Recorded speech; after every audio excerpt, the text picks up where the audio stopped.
So in our previous class, we started Unit 1, Chapter 1.1, that is chromatography. So we had a brief introduction about chromatography and the definition and the terms which were used in chromatography like mobile phase and stationary phase, and how the principle of the chromatography depends upon the two different types, that is, one is partition and another one is adsorption.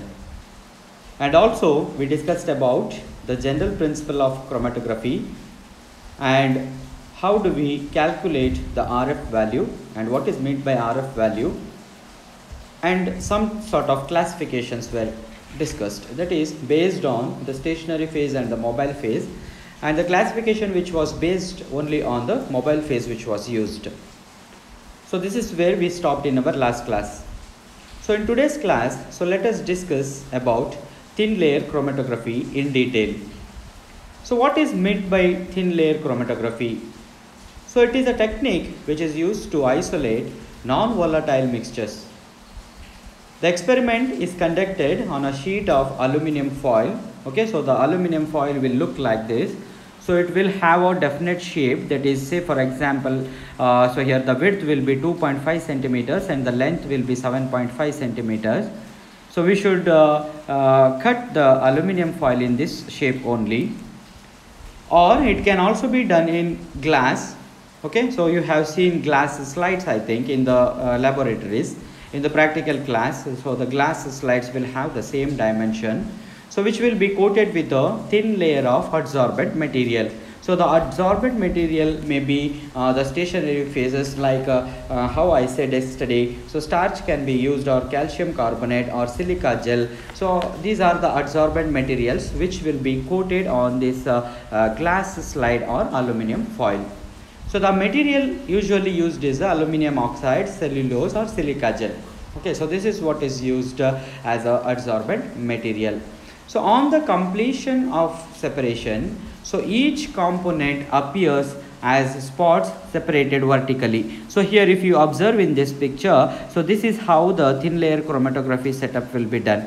Okay, so here the spots are going to get separated vertically. Each spot will have a retention factor, what we call as RF factor. Each will have a different RF value. Okay, so now if we observe this figure, so here, so this is where we are going to spot. So here if you see the three dots, so three compounds has been spotted here. Okay, so one will be a starting material and another one A and another one B. So that is why it has been written as a start. So this is the container. Okay, so in this container we are going to take mobile phase. The dark blue color what you can observe here, so till there say for example 1 centimeter of mobile phase has been used, and to that the TLC plate is dipped. Okay, so only 1 centimeter, that means this mobile phase should not touch the spots. Okay, so if the mobile phase touches this spot, then they will get diluted, the compound will get diluted, and the elution will not be done in a proper way. So that is why, so this mobile phase what we are going to use, that should be of only 1 centimeter, that is just below the spots what we have made. Okay, so this is how we have to insert it, and as the mobile phase starts eluting throughout the TLC, so this will be done based on the capillary action. So if you would have seen, if you dip a glass tube inside a solution or a water, so some of the liquid will be sucked by that tube or glass tube. So this phenomenon is called as capillary action. Okay, so depending upon the adsorbent capacity of each compounds which has been spotted here, so they will have different retention factors. Okay, so how the principle of thin layer chromatography can be explained? So the principle is so like other chromatographic techniques, so thin layer chromatography depends on the separation principle. So the separation relies on the relative affinity of compounds towards both the phases.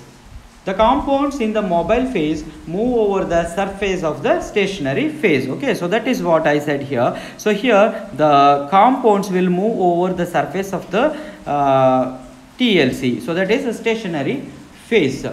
The movement occurs in such a way that the compounds which have a higher affinity to the stationary phase move slowly, while the other compounds travel fast. Okay, so those compounds which have lesser affinity towards the stationary phase will move slowly. Those who have more affinity towards the stationary phase, so they will move in a faster way. So therefore the separation of the mixture is attained. On completion of the separation process, the individual components from the mixture appear as spots at respective levels on the plates. Okay, so this is the principle of thin layer chromatography, and this is the diagram of thin layer chromatography.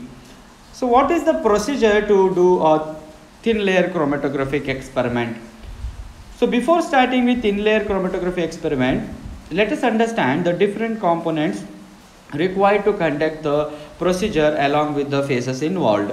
Okay, so the first thing what we need is the thin layer chromatographic plates. Just like what I said, so it might be a glass slide, or even if we will get a ready-made aluminum coated thin layer chromatographic plates. Okay, so ready-made plates are used which are chemically inert and stable. So the stationary phase is applied on its surface in the form of a thin layer. So that is why the name thin layer chromatography. The stationary phase is applied in thin layer form. The stationary phase on the plate has a fine particle size and also has a uniform thickness. Okay, this is the first need to conduct the experiment of thin layer chromatography, that is thin layer chromatographic plates.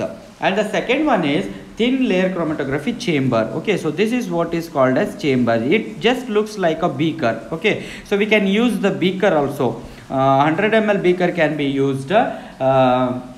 This is used to develop the plates. Develop the plates means to make the thin layer chromatography plate to get eluted with the mobile phase. It is responsible to keep a steady environment inside, which will help in developing spots. Okay, we should not shake it. Once the TLC is inserted into this TLC chamber, so it should be in a stable or steady environment. We should not touch it.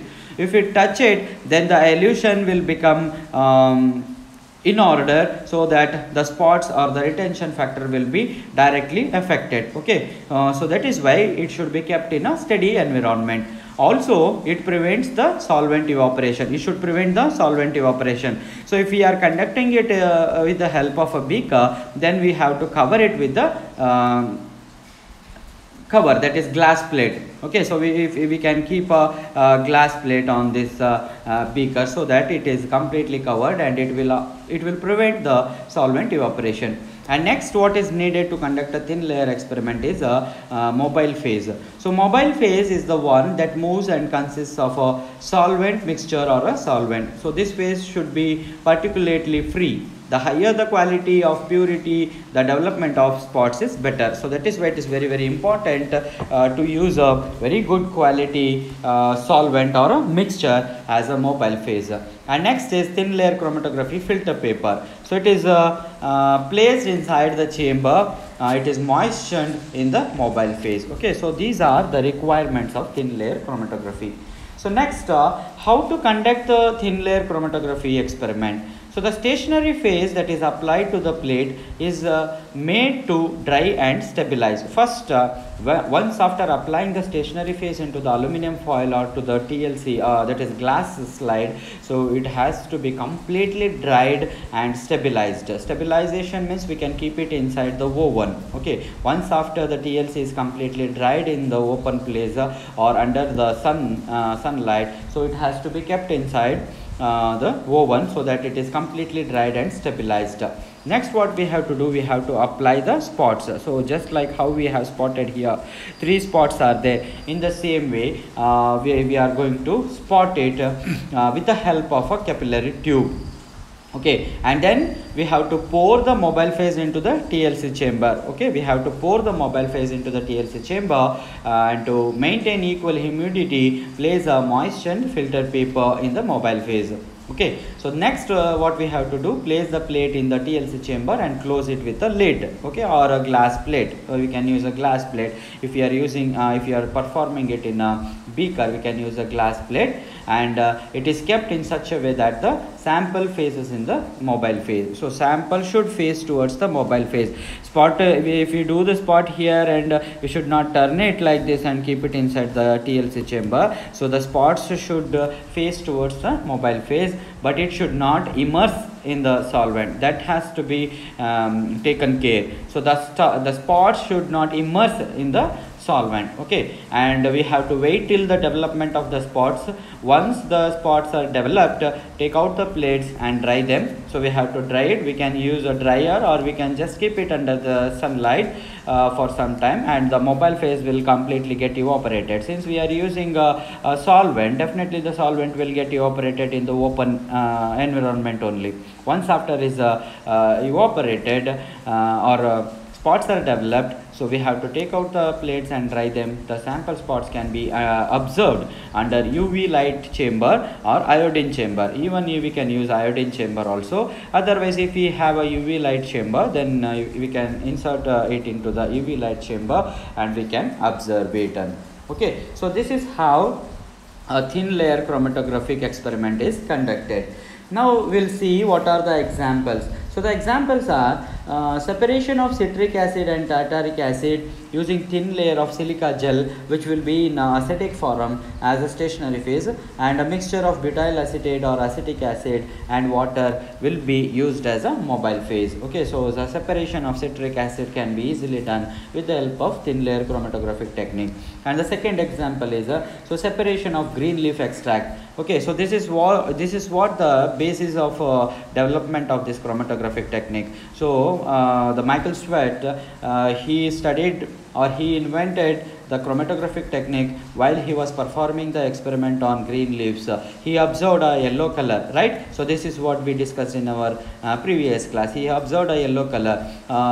Green leaves are in appearing in green color, and what was the thing which made him to see in a yellow color? He was very curious about that, and then he performed the separation, what and all the components are present in the leaf. He extracted the leaf and then he studied, and then he found it out. So there is a pigment, green pigment which is present, and it was called as chlorophyll. That was the main reason to get a yellow color in the chromatographic experiment. Okay, so this is how we can use this technique for the separation of green leaf extract also, where we are going to use silica gel as a stationary phase, and petroleum ether and acetone will be used as a mobile phase. Okay, and next is we can also separate ortho, para and metanitro anilines. Okay, so these various structure activity differentiations what we are going to see in the organic compounds, that is the substitutions may be present in ortho or para or meta group. So these also can be separated with the help of thin layer chromatography, where we are going to use alumina which will be in a neutral form as a stationary phase, and the mixture of butyl ether or ethyl acetate and acetic acid as a mobile phase. And the next example can be given as separation of water soluble component. That too also can be performed with the thin layer chromatography by using cellulose powder as stationary phase. Okay, so these are some of the examples of thin layer chromatography. Now we will see what are the applications of thin layer chromatography. There are number of applications. If we note it down, we can have more than 100 of applications. Okay, so let us see one by one. So it is used for checking distillation fraction and progress of purification during the fractional distillation. Okay, so whether the separation has been completed. Say for example, if we have taken some mixture of solvents or compounds, say 4 or 5 compounds are there, so they are mixed up, but the boiling point is different. So then what we are going to do, we will do the fractional distillation that you have already studied in PUC classes, I think. So fractional distillation will be done where the low boiling point solvent will get evaporated for the first time. So it will move towards the condenser, and in the condenser it will again get cooled and it will be collected in the conical flask. So this is the setup of fractional distillation. So we can check the distillation fraction, how much has been completed, so that can be find it out. And next application is to purify small amount of organic compounds for characterization by physical methods. Okay, small amount of means for NMR studies, for mass spectroscopic studies, or for IR studies, very small amount of compound is enough. That is 5 mg to 10 mg of the compound is more than enough. So what we will do, suppose if we have synthesized some 2 grams of compound, we need not to worry the purification of 2 grams of compound. Just how much is needed for the physical characterization, physical methods, so that much we can take. For example, 5 gram or 10 gram of the compound can be taken and checked through the thin layer chromatographic experiment, and then we can purify only 5 gram or 10 gram of the compound. That can be given for further characterization process by physical methods like NMR, mass, IR, etc. And next, very important in research aspect is to check the completion of the reaction, whether the reaction has been completed or still we have to give some time to the reaction to proceed. That can be clearly understood with the help of thin layer chromatography. And next is identification of byproducts from major products. Say for example, while performing an organic reaction, we know the final compound, what has to become the final compound, but in between we will have some byproducts also. Those can also be called as impurities. So that also can be detected with the help of TLC. Okay, so if we have a clear spot, if we have only one spot, say for example in this TLC, if we have spotted only one compound or one spot, we should get only one. We should not get a tailing of that spot. Okay, so here if we have one spot, means we should not have anything below this or upper this. The whole TLC should look white, crystal white, except one spot what is appearing in RF value. So that has to be present and no other spots should be present. So if there are more than one spots, then it is called as byproducts. Okay, that particular part of that compound can be taken out, and that also can be performed and checked with the various physical studies to know that what exactly it is. So how many byproducts are there and how much of major product I have got. So all these things can be understood with the help of thin layer chromatography. Okay, so along with this, so it is also used in cosmetic industries, and it is used in food industries also to separate and identify colors, sweetening agents and perspectives, next, it is widely used in separating multi-component pharmaceutical formulations. See, like this, so it has been used in every field of science. It has been used in medicines also. So the qualitative testing of various medicines such as sedatives, local anesthetics, anticonvulsants, tranquilizers, analgesics. So all this is done with the help of thin layer chromatographic technique, and it is also useful in the biochemical analysis. Okay, biochemical analysis like separation or isolation of biochemical metabolites like blood plasma, urine, body fluids, serum. So these are also can be separated with the help of thin layer chromatography.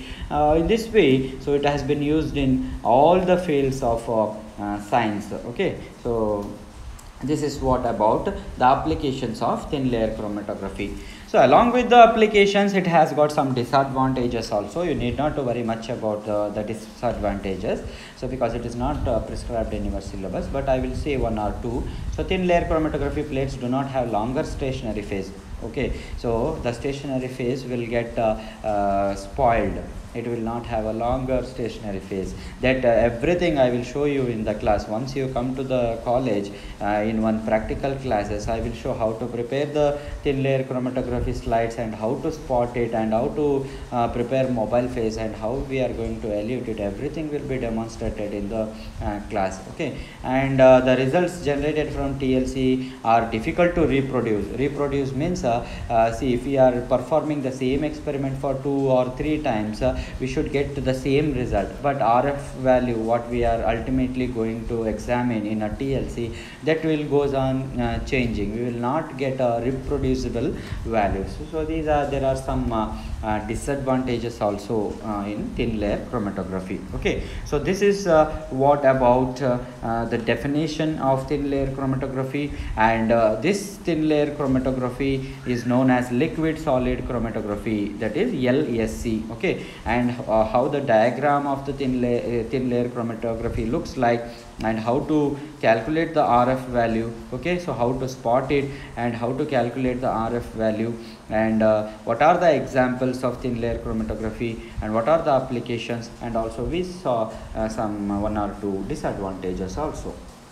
Okay, so moving on to the next part of our syllabus, that is paper chromatography. So it is a technique in which the mixture of substances are separated by means of partition. Okay, so here the principle of the chromatography depends upon the partition between a moving solvent known as mobile phase and a stationary liquid which is held on paper as a support. Okay, so here the stationary phase is a paper what we are going to use, and it is separated on the principle of partition. If both stationary and mobile phases are liquid, then it is known as liquid-liquid chromatography. Okay, so this is what paper chromatography is. Whatman filter paper are commonly used for chromatographic purpose, which contains 99% of alpha cellulose, and RF value is the parameter used to identify the components. Okay, so this is how the paper chromatography works.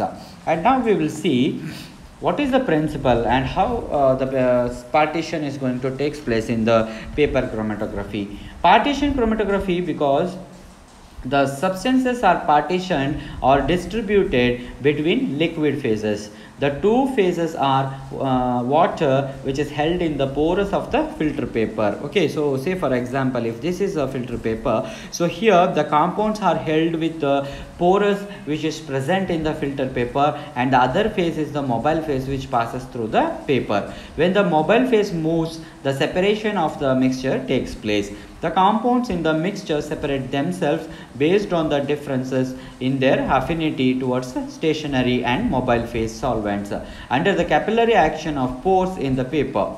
And adsorption chromatography between solid and liquid phases, wherein the solid surface of the paper is the stationary phase and the liquid phase is the mobile phase. Okay, so this is how the paper chromatography principle explains about. And next is what are the requirement to do the paper chromatography experiment. So the requirements are, so it is very important in selecting a suitable type of development, that is the complexity of the solvent, paper mixture, etc. We have to choose it. We have to select a suitable type of development, and it is very important to select a suitable filter paper. And we have to prepare the sample preparation, which includes the dissolution of the sample in a suitable solvent. So it should be, the solvent should be inert with the sample under analysis. Okay, and next is spot the sample on the paper. So sample should be spotted at the paper position on the paper, just like how we will do in TLC. So we are going to spot it on the paper. So in TLC we will do it on aluminum foil which has been coated with silica gel. So in this we are going to do it on a paper. So that is the difference, that's all. And the development of chromatogram is very important, and we should dry it just like how we will dry a TLC. So paper is also dried and the compound is detected. Okay, and we can also use a detecting solution here. A detecting solution can be sprayed on the chromatogram which has been developed on the paper and try to identify the sample chromatogram spots. Okay, so this is how we are going to perform paper chromatographic experiments. And next is, what are the examples? So examples are separations of amino acids using N-butanol, acetic acid and water mixtures as mobile phase, and ninhydrin as chemical developer. So this is one best example of paper chromatographic experiment. And next is, we can also separate ferrous and ferric using water as solvent and dimethyl glyoxime as a chemical developer. And next is separation of monosaccharides using a butanol, acetone and water mixture as mobile phase, and silver nitrate in acetone as a chemical developer. So these are some of the examples of paper chromatographic techniques. And next is significance of a RF value. So this is very important. So why we will study a RF value? In paper chromatography also we have to calculate the RF value. The RF value defines how pure is the compound and how the separation has been done in an effective manner. So for an ideal RF value, so the RF value used to identify different component in a given mixture, and it should provide a constant value. Okay, so the RF value should be a constant, it should not change. But it is a disadvantages, just like how I have said, even though if you perform the experiments in 2-3 times the same experiment, the RF value will slightly get changed. So that is the drawback, but it should be more or less at least some 5%. The error should be below or less than 5%. Okay, so the chromatographic conditions are kept constant with the respect of temperature, type of paper, flow rate, geometry of the paper, mobile phase, duration and direction of the development. Okay, so this is what we have to keep the chromatographic conditions like temperature, type of paper what we have used, and flow rate, geometry of the paper and everything. If we keep all this as a constant, we should get a RF value which is a constant to a given compound or a component. Okay, and ideally RF value is never greater than 1. That means it should not give the RF value which is more than 1. Okay, so when we will get more than 1, when this solute, say for example here, just like how I have defined what is RF value in my yesterday's class. So RF value is equals to distance traveled by solute divided by distance traveled by solvent. Okay, so let us see that in our previous slide where we defined RF value. Okay, so here see, RF value is equals to distance traveled by the solute zone divided by distance traveled by the solvent zone. Okay, so now next we will move on to the present slide. So we'll understand how to calculate the RF value. Okay, so here, so this distance A, what has been shown here, so this is the distance which has been traveled by solute. Okay, so this is the distance which has been traveled by the solute, and B is the distance which has been traveled by the solvent. Okay, so the solvent will start from here and it finishes here, whereas the component what we have spotted here, so that will move only till here. If it crosses this one, so then we will have 1 or more than 1. We will have the RF value greater than unity, but it should not be greater than unity. So this is the significance. So that is why so we have to understand that if we have a RF value which is lesser than 1, then it is ideal. An ideal RF value will be 0.7 or 0.6 like this it will be coming. Okay, so if that is the value, then we can accept the RF value. Okay, so these are the significance of RF value. So in our next class, we will see what is meant by a column chromatography and what is the principle of column chromatography, how to perform the column chromatography experiment, and what are the examples and what are the applications. So all these things we will discuss in our next class. So if you have any doubts at any time, you can call me or you can message me or you can text me in the Google Classroom. And I request all the students to install Google Meet app so that by next week we will have a Google Meet session. Directly we can meet, we can discuss face to face, and also some assignments and homeworks and notes and the extracts of textbooks, everything will be circulated in the Google Classroom. So as soon as possible, I request all the students to join the Google Classroom. If you have any doubts in joining Google Classroom or installing Google Meet app, you are free to call me. Otherwise, you just drop a message to me saying that I am so and so, I want to discuss some aspects regarding the class. So immediately I am going to call you. Okay, thank you. We will meet in our next class.